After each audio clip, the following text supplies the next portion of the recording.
बहुजनांना न्याय व हक्क मिळवून देण्यासाठी सामाजिक एक लढा बहुजन माझा। तिकोंडी येथे बहुजन असंघटित कामगार संघटनेच्या कार्यालयाचे उद्घाटन। जत तालुक्यात कामगार संघटनेला नवे बळ।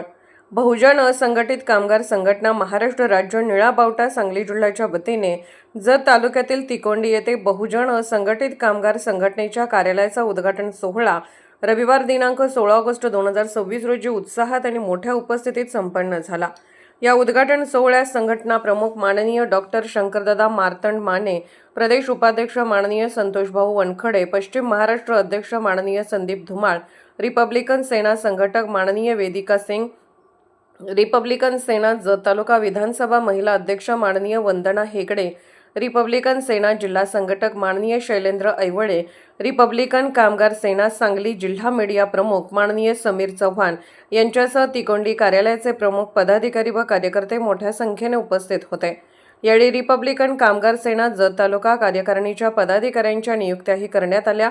रिपब्लिकन कामगार सेना राष्ट्रीय अध्यक्ष माननीय आनंदराज आंबेडकर साहेब यांच्या आदेशानुसार जत तालुक्यात संघटना अधिक मजबूत करण्यासाठी प्रदेशाध्यक्ष माननीय डॉक्टर शंकरदादा माने, सांगली जिल्हा अध्यक्ष माननीय संदीप धुमाळ, रिपब्लिकन सेना जिल्हा युवा अध्यक्ष माननीय संतोषभाऊ वनखडे, सांगली जिल्हा लोकसभा संघटक माननीय वेदिका सिंग, जत तालुका विधानसभा महिला अध्यक्ष माननीय वंदना हेगडे, रिपब्लिकन सेना कार्यकर्ते माननीय शैलेंद्र ऐवळे यांच्या हस्ते नियुक्तीपत्रे देण्यात आले।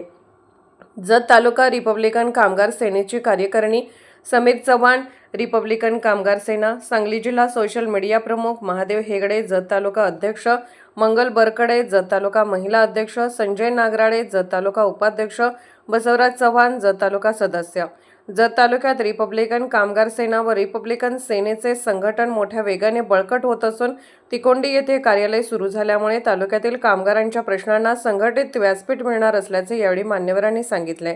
महाराष्ट्र कर्नाटक सीमा भागातील कामगारांच्या प्रश्नांवरही भर। जत तालुका हा महाराष्ट्राच्या शेवटच्या टोकावरील तालुका असून त्याला कर्नाटक राज्याची सीमा लागून आहे। सीमा भागातील अनेक कामगार महाराष्ट्रात विविध क्षेत्रामध्ये काम करतात, त्यामुळे महाराष्ट्रातील तसेच सीमा भागातील सर्व पात्र कामगारांना महाराष्ट्र इमारत व इतर बांधकाम कामगार कल्याणकारी मंडळाच्या विविध योजनांचा लाभ मिळवून देण्यासाठी संघटनेच्या माध्यमातून प्रयत्न करण्यात यावेत अशा सूचना यावेळी करण्यात आल्या। उपस्थित मान्यवरांनी आपल्या मनोगतात कामगारांचे प्रश्न, कामगारांची नोंदणी, कल्याणकारी योजनांचा लाभ आणि कामगारांचे संघटन मजबूत करण्याबाबत मार्गदर्शन केले। यावेळी संघटना प्रमुख माननीय डॉक्टर शंकरदादा माने यांनी कामगारांच्या मुलांना शिक्षणाच्या माध्यमातून मोठे अधिकारी बनवण्याची भूमिका व्यक्त केली। कामगारांना न्याय मिळाला पाहिजे आणि त्यांच्या कष्टाचे योग्य मूल्य मिळाले पाहिजे असे त्यांनी सांगितले। कामगार कल्याण मंडळाचा लाभ खऱ्या कामगारांपर्यंत पोहोचला पाहिजे। आज कामगारांच्या हक्काच्या योजनांवर काही श्रीमंत लोक आणि ठेकेदार डल्ला मारत असतील तर आपली संघटना गप्प बसणार नाही। कामगारांना न्याय मिळवून दिल्याशिवाय संघटना स्वस्थ बसणार नाही असा स्पष्ट इशारा डॉक्टर शंकरदादा माने यांनी आपल्या मनोगतातून दिला। कामगारांचे प्रश्न सोडवण्यासाठी तालुका पातळीवर संघटनात्मक जाळे मजबूत करून प्रत्येक कामगारापर्यंत पोहोचण्याचा निर्धार यावेळी व्यक्त करण्यात आला। तिकोंडी येथे कार्यालय सुरू झाल्यामुळे जत तालुक्यातील असंघटित व बांधकाम कामगारांना त्यांच्या हक्कासाठी मार्गदर्शन, संघटनात्मक मदत आणि शासनाच्या कल्याणकारी योजनांबाबत माहिती मिळण्यासाठी हे कार्यालय महत्त्वाचे केंद्र ठरणार आहे। उद्घाटन सोहळ्यास कार्यकर्ते, पदाधिकारी आणि कामगार मोठ्या संख्येने उपस्थित होते। उत्साहपूर्ण वातावरणात कार्यक्रमाची सांगता झाली। आज आमच्या बहुजन असंघटित कामगार संघटना महाराष्ट्र राज्याच्या कार्यालयाचं ओपनिंग होतं। त्या ओपनिंग निमित्त आज रिपब्लिकन कामगार सेनेचे जिल्हा अध्यक्ष संदीपभाऊ धुमाळ यांनी आज इथं आले होते आणि त्यांनी त्या माध्यमातून आज रिपब्लिकन कामगार सेनेच्या तालुका आणि त्याचप्रमाणे जिल्ह्याचं एक पद म्हणजे मीडिया प्रमुख म्हणून एक पद आज डिक्लेअर करण्यात आलेलं आहे।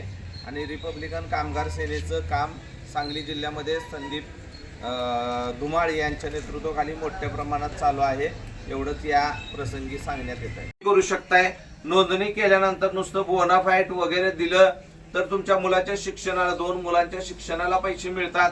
पुन्हा तुम्ही दवाखान्याचा खर्च बघायला गेला तर दवाखान्याचा खर्च प्रत्येक वर्षाला तुमची अखंड शरीराची मेडिकल टेस्ट केली जाते। त्या मेडिकल टेस्ट मध्ये तुम्हाला काय केलं जाते, मेडिकल टेस्ट मध्ये 10,000 रुपये पर्यंत तुमच्या अखंड शरीराचं मेडिकल टेस्ट केली जाते। आणि ती करत असताना एकट्याला नाही तर तुमच्या कुटुंबातल्या 6 जणांची होणार आहे. म्हणजे 6 जणांची कोणाची? कामगार समजा जेंट्स असेल तर त्या कामगाराच्या मिसेसची, त्याच्या आई वडिलांची आणि 2 मुलांची ही मेडिकल टेस्ट केली जाणार. मेडिकल टेस्ट मध्ये छोटे मोठे समजा आजार असतील तर त्या आजाराला उपचार म्हणून तुम्हाला चालता फिरता आपला दवाखाना आहे, त्या दवाखान्याच्या माध्यमातून एमडी डॉक्टर आपले तुमच्या घरी येतील आणि तुम्हाला 5,000 रुपये पर्यंतच्या औषध गोळ्या देतील. मग छोट्या मोठ्या जर तुमचा रोग नसेल, मोठा जर रोग असेल, त्याच्यामध्ये ऑपरेशन करायला लागत असेल, म्हणजे 6 जणांना कुटुंबात कुणाला जर, तर तुम्हाला डायरेक्ट इथली जवळचा जो मल्टीस्पेशलिस्ट दवाखाना आहे खाजगी मधला प्रायव्हेट दवाखाना, त्या प्रायव्हेट दवाखान्यामध्ये तुम्हाला ही केलं जातं आणि त्याचे बिल जे आहे ती 7,50,000 रुपये पर्यंतचं बिल आमच्या माध्यमातून मोफत दिलं जाते. आता तो झाला दवाखान्याचा. बहुजन माझा चॅनलला क्लिक करून बेल आयकॉन दाबून सबस्क्राईब करा आणि अपडेट रहा.